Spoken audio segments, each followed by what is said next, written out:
So we are reading from Chaitanya Charitamrita, Adi Leela, chapter 2, text 91-92. Jaya Jaya Shri Chaitanya Jaya Nityananda Jaya Advaita Chandra Jaya Gaura Bhakta Vrinda Jaya Jaya Shri Chaitanya Jaya Nityananda Jaya Advaita Chandra Jaya Gaura Bhakta Vrinda Jaya Jaya Shri Chaitanya Jaya Nityananda Jaya Advaita Chandra Jaya Gaura Bhakta Vrinda.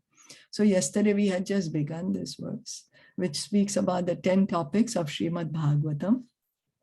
We can quickly, again, what the Srimad Bhagavatam speaks about is here.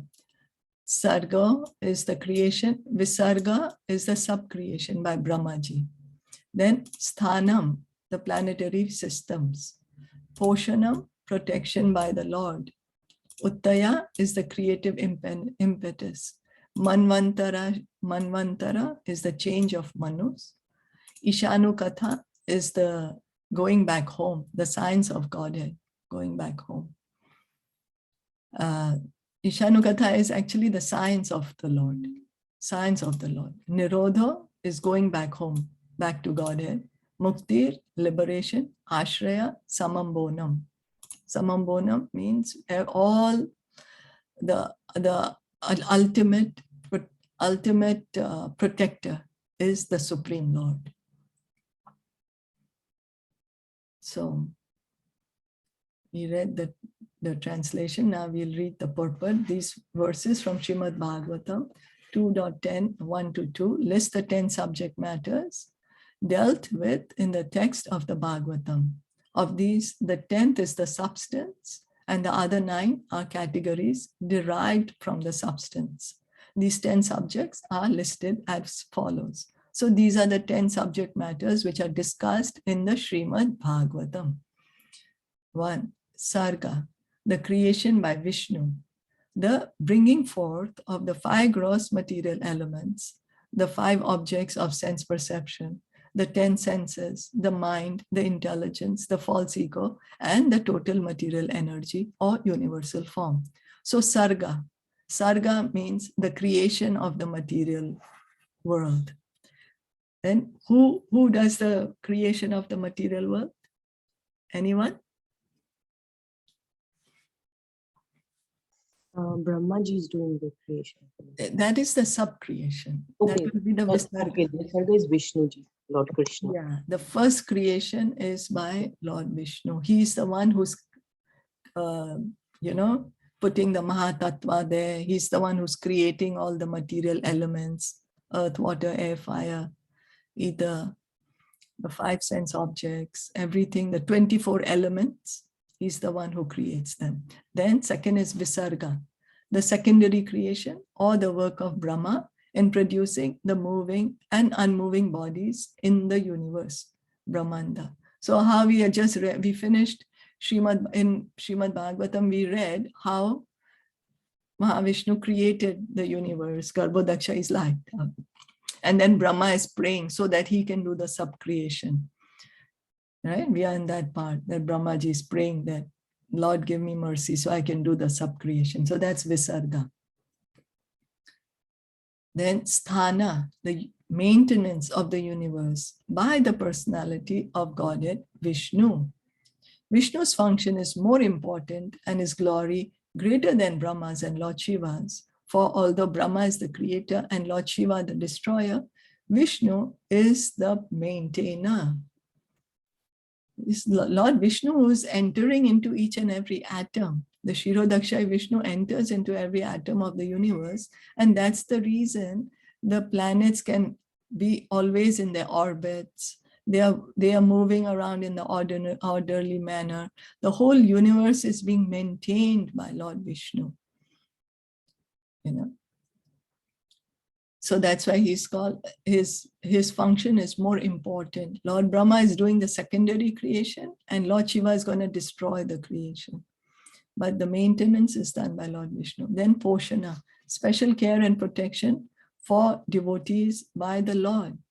As a king maintains his kingdom and subjects, but nevertheless gives special attention to the members of his family. So the personality of Godhead gives special care to his devotees who are souls completely surrendered to him.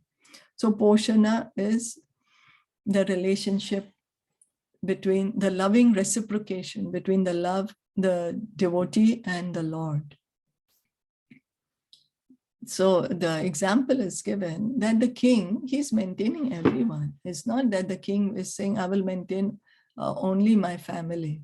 The king used to maintain the whole population, everyone, whoever is born in that country.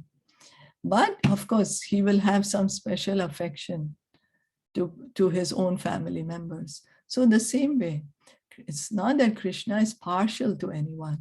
Krishna is equal to every living entity. But because the devotees are always so dependent on him, they are always surrendered to him. They always want to be with him. So the Lord reciprocates. He gives them special care and attention. So even if we reciprocate in that way, the Lord will give us special care and attention. Depends what we want. Utti, the urge for creation or initiative power. That is the cause of all inventions according to the necessities of time, space, and objects. So the urge for creation, the creative impetus, the initiative power,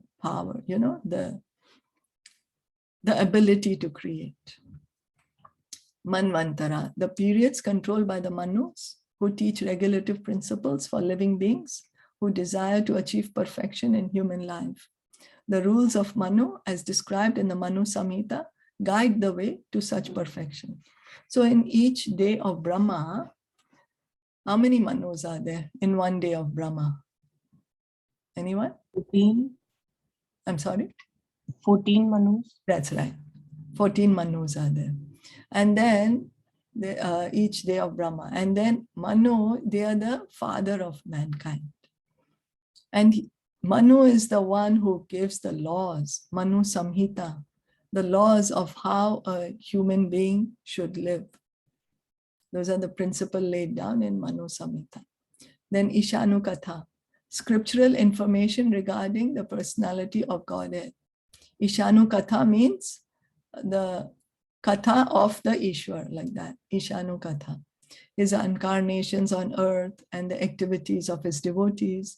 Scriptures dealing with these subjects are essential for progressive human life. So it is important for us to hear about the incarnations of the Lord, his activities. What happens when we are hearing about the pastimes of the Lord? What happens is that our attachment, material desires reduce, and our attachment to the Lord increases by hearing the pastimes of the Lord. Then Nirodho, the winding up of all energies employed in creation. Such potencies are emanations from the personality of Godhead, who eternally lies in the Karana ocean. The cosmic creations manifested with his breath are again dissolved in due course. So Mahavishnu, when he breathes out, there is creation. But when he breathes in, what happens? Everything is wound up in his body. Everything remains then sleeping in his body. And each one of us, the living entities, as individuals, enter into the body of Mahavishnu, but we continue remaining individuals. It's like when we are sleeping at night. It's like that.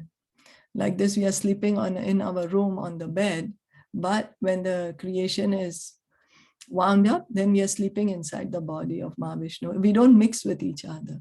It's not that when we are sleeping at night, then we are mixing with other people's bodies or consciousness. No, individuals. So then 9, Mukti, liberation of the conditioned souls engaged by the gross and subtle coverings of body and mind. What does liberation mean? Liberation means giving up. We are engaged. Now see the words used. Conditioned souls. We are conditioned. Why? We are encaged. We are inside this cage of what? We have a gross covering and a subtle covering. The gross covering is this body, and the subtle covering is the mind, intelligence, and false ego. So when freed from all material affection, The soul, giving up the gross and subtle material bodies, can attain the spiritual sky in his original spiritual body and engage in transcendental loving service to the Lord in Vaikuntha Loka or Krishna Loka. So this is actually liberation. Liberation is when we get free from all material desires. So when we get free from material desires, then we do not need this gross and subtle body. We have this gross and subtle body is because we want to enjoy with this body. But once we do not have the desire to enjoy with this body, then we don't need it. Then what do we get? A spiritual body, our original spiritual body. That's who we truly are. And then what will we do after we get original spiritual body? We are going to engage in transcendental loving service to the Lord. So bhakti continues. Bhakti is not that bhakti is only the process. Like Gyan is the process. And what is the result? Liberation. But what is bhakti is the process and is the goal. We do bhakti so that we can continue engaging in bhakti. It's the process and the goal, means and the end. So when the soul is situated in his original constitutional position of existence, he is said to be liberated. So what is liberation actually? When we are situated in our original constitutional position of existence, means who we truly are in our real spiritual bodies, original spiritual body, being in our position. We each have a position in the spiritual world. We each have a duty there. It is possible to engage in transcendental loving service to the Lord and become Jivan Mukta, a liberated soul, even while in the material body. So it's possible when one gives up all material desires, although they might be still in this material world, but then they are not affected by the world. I'm sorry, they are in the world, but not of the world, because they don't have desire to enjoy the material world for themselves. Their only desire is to please Krishna, transcendental loving service to the Lord. That's the original position of every living entity. And then the 10th is Ashraya, the transcendence, the Samam Bonam, from whom everything emanates, upon whom everything rests, and in whom everything merges after annihilation. So that's Krishna. From Ashraya, he's the ultimate shelter. He's the Samam Bonam. Everything is resting on him. The material energy, the material creation is coming from his body. Then he's the one who is maintaining it. Mahavishnu is creating it. Then the Shirodakshayi Vishnu is maintaining it. And then again, after annihilation, again, everything goes inside his body. So he's the source and support of all. So what happens is during the night of Brahma, we enter into the body of Garbhodakshayi Vishnu. But after Brahma leaves his body and the total material creation is wound up, we enter in the body of Mahavishnu. Is that okay? They are Vishnu, of course, it's just different names. So